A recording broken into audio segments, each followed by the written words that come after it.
नमस्कार, capital TV का prime time show देख रहे हैं और मैं हूं आपके साथ दिव्या सिंह। नए वक्फ कानून को लेकर देश भर में हलचल मची हुई है। एक तरफ आज सुप्रीम कोर्ट में कानून के खिलाफ दायर की गई कई याचिकाओं पर सुनवाई हुई। कोर्ट की तरफ से केंद्र सरकार को नोटिस जारी किया गया और 2 हफ्ते में जवाब मांगा गया है। वहीं अदालत ने आज की सुनवाई में साफ किया कि कानून पर रोक की मांग पर कोई सुनवाई नहीं होगी। तो दूसरी तरफ वक्फ कानून को लेकर ममता मुसलमानों के साथ खुलकर खड़ी दिखी। बंगाल में वक्फ कानून को लागू नहीं करने के ऐलान के बाद ममता ने आज मस्जिद के इमामों और मुस्लिम समाज के लोगों के साथ मुलाकात की। इस दौरान ममता ने वक्फ कानून को लेकर मोदी सरकार और बीजेपी पर निशाना भी साधा। ममता ने कहा कि वक्फ मुद्दे को लेकर कुछ घटनाएं हुई हैं, लेकिन हम जब तक रहेंगे हिंदू मुसलमान बिल्कुल भी नहीं होने देंगे। आज इसी पर चर्चा करेंगे। मेरे साथ स्टूडियो मौजूद हैं कैपिटल टीवी के editor in chief doctor Manish Kumar. Doctor साहब, स्वागत है आपका। धन्यवाद। ममता बनर्जी पे तो बाद में जाएंगे, सबसे पहले जानना चाहेंगे कि जिस उम्मीद के साथ विपक्ष गया था सुप्रीम कोर्ट, क्या हुआ आज? देखिए, आज सुप्रीम कोर्ट में 2-3 चीजें हुई। पहली चीज ये कि जो पूरी बॉगी जो खड़ी हुई थी, वो तमाम पत्रकार, वो तमाम पॉलिटिकल पार्टीज, वो बड़े बड़े लीडर ममता, अरविंद केजरीवाल, तेजस्वी, अखिलेश, राहुल, उद्धव ठाकरे और पता नहीं कौन कौन, जिन्होंने सेक्युलरिज्म की अफीम चाट रखी है, इनका चेहरा काला हो गया। ये गए थे, इनकी प्राइमरी डिमांड ये थी कि जो कानून में बदलाव किया गया ये गैर संवैधानिक है। और कितने बेशरम लोग हैं कि कोर्ट के अंदर हमने उन चेहरों को देखा जो पार्लियामेंट के अंदर मौजूद थे। ममता बनर्जी इमामों के पास चली गई। ममता बनर्जी वहां से कह रही कि ये गैर संवैधानिक है, संविधान अलाउ नहीं करता, ये बीजेपी का संविधान है, बीजेपी का कानून है। तो फिर अपने सांसदों को पार्लियामेंट से विड्रॉ क्यों नहीं कर लिया? तब विड्रॉ क्यों नहीं कर लिया? तो खैर, जो इनकी पहली डिमांड थी और जो सबसे बड़ी डिमांड थी कि इस कानून को बर्खास्त कर दिया जाए, इसे गैर संवैधानिक बता करके, अनकॉन्स्टिट्यूशनल बता करके सुप्रीम कोर्ट इस कानून को जो मोदी ने पास किया है उसको खारिज कर दिया जाए। सुप्रीम कोर्ट ने कहा शट अप, नहीं बदला जाएगा, और ये डिमांड करोगे तो हम सुनवाई भी नहीं करेंगे। तो अब इससे बड़ा कालिख कैसे मुंह पे लगता है? इससे ज्यादा तो कुछ हो नहीं सकता। लेकिन सुप्रीम कोर्ट ने और भी कई सारी चीजों के लिए स्कोप, दरवाजा खोल दिया। सुप्रीम कोर्ट के सामने कई सारी बातें रखेगी। ये कहा गया कि भाई कानून में कोई बदलाव नहीं किया जाएगा, कानून को खारिज नहीं किया जाएगा, लेकिन आप स्पेसिफिक पॉइंट बताइए तो उसके ऊपर हम चर्चा कर सकते हैं, उसमें कुछ बदलाव करने की कोशिश कर सकते हैं। भाई, कानून में बदलाव करने का काम आपका है, कानून में बदलाव करने का काम है आपका। हमने 4 दिन पहले ही एक वीडियो, यही 9 बजे के कार्यक्रम में हमने बताया था कि आर्टिकल 25, 26 क्यों इस कानून के ऊपर कोई असर नहीं करेगा। यही बात आज सुप्रीम कोर्ट में हुई। तो खैर, अभी 3-4 चीजें हैं। आज ये लोग चाह रहे थे कि किसी तरीके से एन केन प्रकारेण एक इंटरिम ऑर्डर दे दिया जाए कि जब तक फाइनल ना हो तब तक इसको रोक के रखा जाए। कुछ नहीं हुआ। हमने कहा था कि डस्टबिन में जाएगा पहली हियरिंग में, वही हुआ, क्योंकि ये पॉलिटिक्स करने के लिए वहां पे गए थे। तो 2-3 चीजें हैं जिसके ऊपर सरकार के वकील ने कहा कि भाई इस पे हम लोग अपनी बात अभी रखेंगे और सुनवाई होगी। एक तो वक्फ बाय यूजर वाला मामला है, वो दरअसल 2 सप्ताह के बाद सरकार जो है उसके ऊपर ही करेगी, मतलब लंबा ये चलता रहेगा। अभी जो रिलीफ लेने गए थे वो रिलीफ मिला नहीं। अब बाकी अब छोटी छोटी चीजें हैं, नुएंसेस हैं कि जैसे वक्फ बोर्ड के अंदर नॉन मुस्लिम्स हैं, रहेंगे नहीं रहेंगे, क्या रोल रहेगा, तो इसके ऊपर भी सरकार जवाब देगी, वो कन्विंस करेगी। एक और मसला है कि जो ऑलरेडी वक्फ डिक्लेयर किया हुआ चीज है उसको आप डी नोटिफाई नहीं कर सकते, उसको आप छीन नहीं सकते। इस तरह की बात बेंच की तरफ से कही गई। सरकार ने कहा कि रुक जाइए, अभी हम बातचीत करेंगे। कई सारा इसमें मसला है, वो डिटेल में जब कल फैसला आएगा तो कल इसके ऊपर हम चर्चा करेंगे।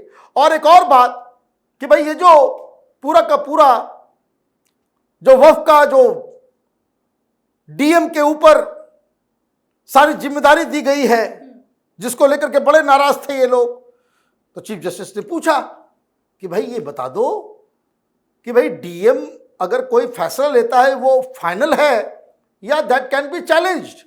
अगर वो चैलेंज हो सकता है तब तो इसका मतलब यह हुआ कि वो जुडिशियल का काम नहीं कर रहा, वो एग्जीक्यूटिव का ही काम कर रहा है। तो ये सारी चीजें हैं जिसके ऊपर आज चर्चा हुई, कल फिर चर्चा होगी। सरकार जीत गई। ये वफ गैंग जो इसे निरस्त करवाना चाह रहा था वो आज ही हार गया। फैसला आए बाद में, लेकिन चीजें अब क्लियर हो गई। अब एक और चीज हुई और जो इतना शर्मनाक है, मैं हंसने लग गया। सीजीआई की तरफ से कहा गया कि जो बंगाल में हो रहा है वो चिंताजनक है। कहा ये मुस्लिम संगठनों के वकीलों से कि आप न्याय कोर्ट के ऊपर भरोसा कीजिए, भरोसा कीजिए। भीख में भरोसा मिलता है क्या? भीख में भरोसा मिलेगा? कि आपके न्याय में इतनी शक्ति होनी चाहिए कि लोग सहस्र उसके सामने झुक जाएं। लेकिन आपने क्या कर दिया? आपने बंगाल के ऊपर ये कह दिया कि वहां हिंसा जो हो रही है वो चिंताजनक है। इतनी ही बात कह के अगर आप मणिपुर में रुक गए होते ना, तो हम लोग कहते कि भाई सुप्रीम कोर्ट का इसमें कोई रोल नहीं है। लेकिन जहां कहीं भी इस तरह की दूसरी जगहों से खबर आती है, आप सू मोटो ले लेते हो। आज चीफ जस्टिस ने यह बता दिया कि he is aware of everything that is going on in Bengal. हिंदुओं को पलायन करना पड़ रहा है, वहां महिलाओं की इज्जत के ऊपर हाथ डाला जा रहा है, घर जलाया जा रहा है, मंदिर को तोड़ा गया, घरों में आग लगाया गया, घरों को वहां से लोगों को भगाया गया। और उसके बावजूद आप सिर्फ ये कह रहे हो कि ये चिंताजनक है। तो इसका मतलब ये है कि हिंदुओं को इस सुप्रीम कोर्ट से न्याय मिले, इस पे भरोसा तो नहीं होगा, भरोसा नहीं होगा। वहां पुलिस के सामने हिंदू महिलाओं के इज्जत को तार तार किया गया। वहां घुस करके लोग कह रहे हैं कि यह कानून पास हुआ है, तुमको इस इलाके में रहने नहीं दिया जाएगा। The state of Bengal, Mamata government has failed to protect the lives and the property of Hindus in Bengal. पता नहीं कौन सी किताब ये लोग पढ़ते हैं, संविधान की या राजनीतिक शास्त्र की। अगर कोई सरकार, कोई राज्य किसी इंडिविजुअल के, अपने सिटीजन के लाइफ और प्रॉपर्टी का प्रोटेक्शन नहीं कर सकती है, उसे एक दिन भी सरकार में रहने का कोई अधिकार नहीं है।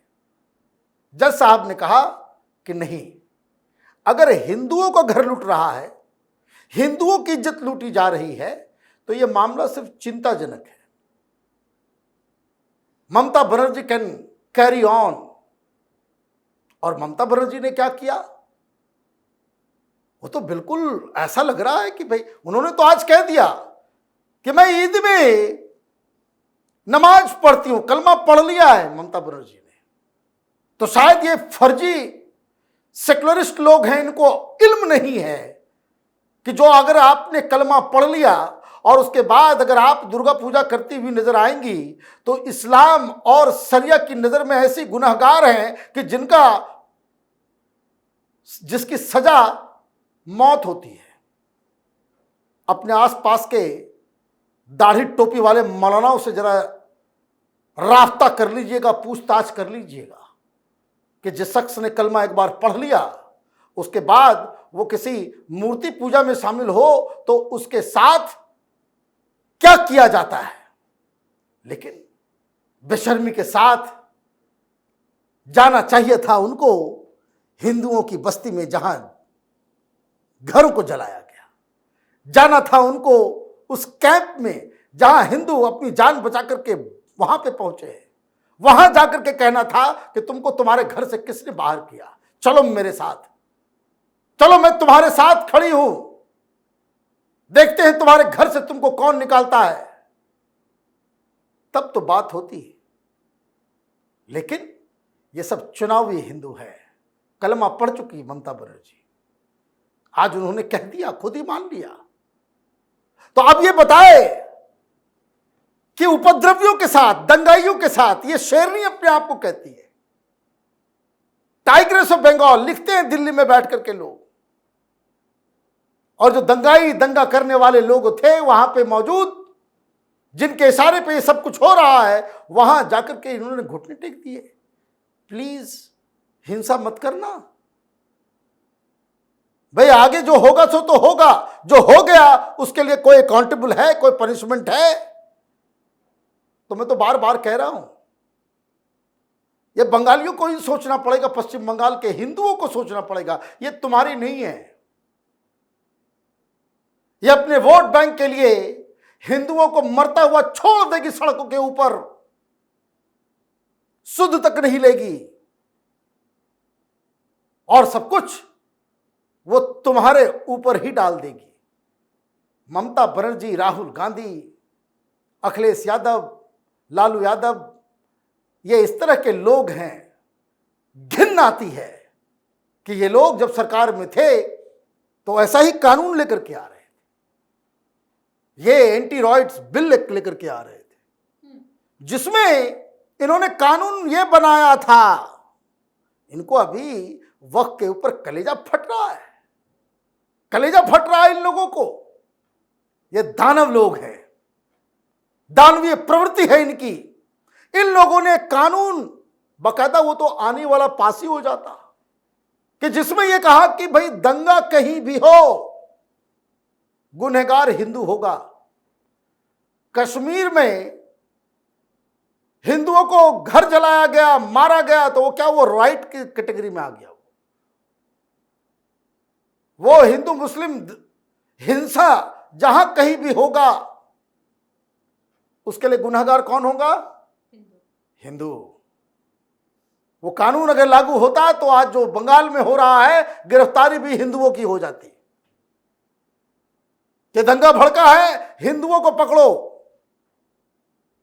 ये कानून लेकर के आ रहे थे ये लोग, ये रवीश कुमार, ये अजीत अंजुम, ये मनोज वाजपेयी, ये तमाम इस तरह के फ्रॉड लोग जो हैं, पता नहीं इन लोगों को क्यों इन लोगों ने अपना नाम हिंदू का बना रखा है।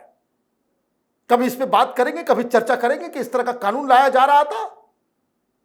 तो मैं ऐसे नहीं कहता कि हिंदुस्तान में सेकुलर पार्टियां हैं, ये मुसलमानों के लिए कपड़े खोल के चौराहे पे डांस करने को तैयार है। न इनकी कोई इज्जत है, न कोई स्वाभिमान है, न देश के बारे में उसको कोई चिंता है। और ममता बनर्जी ने क्या थ्योरी दे दिया कि ये बीजेपी की साजिश है। तो बीजेपी वालों ने मुसलमानों को भड़काया, मुसलमानों को पैसे दिए, मुसलमानों को जो है जाकर के बताया कि तुम्हारे खिलाफ ये हुआ है, और बीजेपी वालों ने हिंदुओं के घर को जलवा दिया। ये ममता बनर्जी जो बोलती है उसको सुनाई खुद में देता है या नहीं? क्या आप क्या कह रही हो? बांग्लादेश से आया बीएसएफ, तो एक काम कर दो, अभी गृह मंत्री अमित शाह ने तो कहा कि भाई जमीन दो, हम वहां पे वायर लगाएंगे, साथ ही साथ हम सड़क बनाएंगे, और बिल्कुल जीरो टॉलरेंस कर देंगे, एक परिंदा भी उधर से इधर नहीं आ पाएगा। आप एग्री करोगे? नहीं करोगे? क्यों नहीं करोगे एग्री? क्योंकि इसमें वोट बैंक की आपकी राजनीति खराब हो जाएगी। तो आज सुप्रीम कोर्ट में जीत गए मोदी। सरकार जो करना चाह रही थी वो हासिल भी हो गया। हालांकि सुनवाई अभी आगे होगी, लेकिन एक बात तय हो गई, कानून रहेगा। जिसको जितना झाल बजाना है बजाते रहे। ममता बनर्जी को जितना इमामों के मजलिस में जाकर के जितना भी जो आपको जो है कलमा पढ़ना है, जितना आपको नमाज पढ़नी है, आप पढ़ते रहो, उससे कोई फर्क नहीं पड़ेगा। सुप्रीम कोर्ट ने कह दिया कि ये कानून अब बना रहेगा। और दूसरी चीज, बंगाल की जनता को आज मालूम चल गया होगा, बंगाल के हिंदुओं को मालूम चल गया होगा कि ममता बनर्जी तुम्हारे लिए खड़ा नहीं होगी। वो अपने वोट बैंक के लिए किसी भी हद तक नीचे गिर सकती है। बहुत बहुत धन्यवाद तमाम जानकारी के लिए। धन्यवाद। तो सुप्रीम कोर्ट में आज वक्फ पर सुनवाई हुई। इस दौरान विपक्ष और मौलानाओं को बड़ा झटका लगा है, क्योंकि इनकी तरफ से बार बार कानून पर रोक लगाने की मांग की जा रही थी, लेकिन कोर्ट ने रोक नहीं लगाई, बल्कि कई सवालों के जवाब देने में कपिल सिब्बल के पसीने जरूर छूट गए। दूसरी तरफ ममता जिस तरह से मुसलमानों के साथ आज खड़ी नजर आई, कहा जा रहा है कि जल्द ही बंगाल में हिंदू इनको सबक सिखाने वाले हैं। इस शो में फिलहाल के लिए इतना ही। आप अपनी राय हमें कमेंट करके जरूर बताएं और देखते रहिए कैपिटल टीवी। धन्यवाद।